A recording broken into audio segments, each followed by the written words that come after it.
How do we know that something happened? That what we're seeing is real?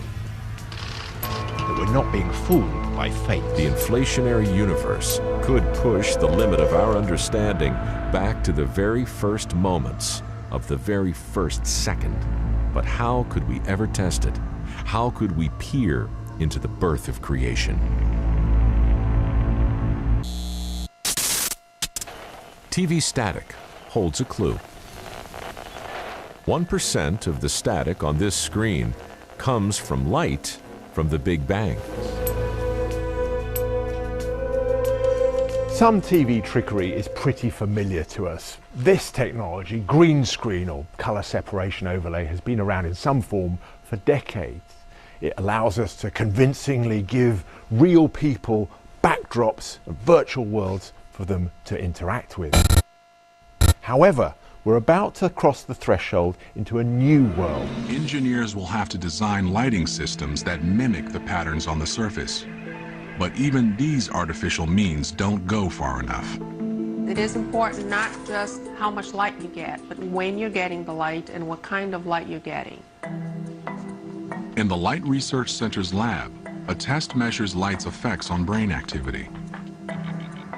Hooked up to an EEG, a subject is exposed to different wavelengths of light. While all wavelengths stimulate the brain, blue light is the most effective.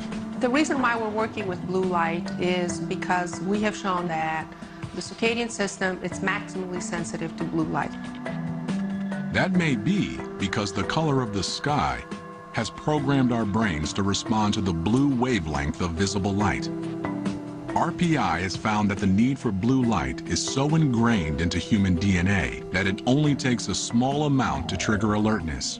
So this way you can effectively achieve the same result in reducing melatonin levels or increasing brain activities with less amount of power or with less light. So it's an energy efficient way of impacting the circadian system.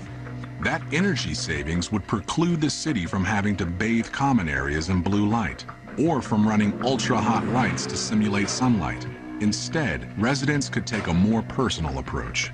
Blue light is so effective for the circadian system. We can get very low levels of blue light and be able to impact the circadian system. Brief exposure to blue light is as effective as using a more common method for waking up. What you can do is, just like a cup of coffee, you can use light for 15 minutes, 20 minutes to perk you up and to give you some alerting stimulus. But if the forces of evil should rise again to cast a shadow on the heart of the city, call me. Question. How do we call?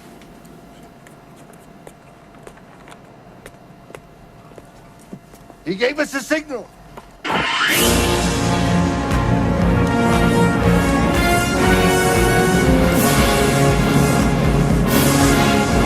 En plus, le marquage du temps qui va être une pulsion va être un élément supplémentaire qui va amener un intérêt pour la place Ville-Marie et le centre-ville pour les Montréalais et les touristes.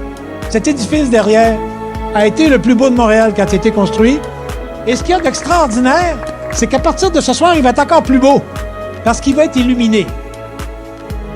Vous le voyez, la place Ville-Marie, c'est chez nous. C'est chez nous à la Banque Royale. C'est ce sentiment d'appartenance que nous avons, de travailler ici depuis plus de 54 ans. Vous le voyez, la place Ville-Marie, c'est la couleur bleue. Et chez nous, RBC, c'est notre couleur. Et de voir ces couleurs-là ici s'illuminer sur la place Ville-Marie, dont le bleu, ça nous rend encore plus fiers. Merci pour le 375e, mais vous éteignez pas après le 375e, là. Ça reste. Today, the light from the Big Bang is still spreading out. You can hear it as a radio hiss. See it as television static. The very instant of the Big Bang, the most violent, most creative moment in history. Everything that's ever happened follows from this moment.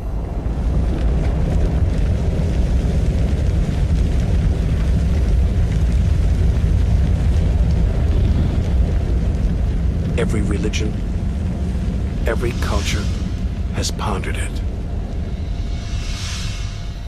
But we still don't know what sparked this act of creation, or why. This is where our journey ends, and the universe begins.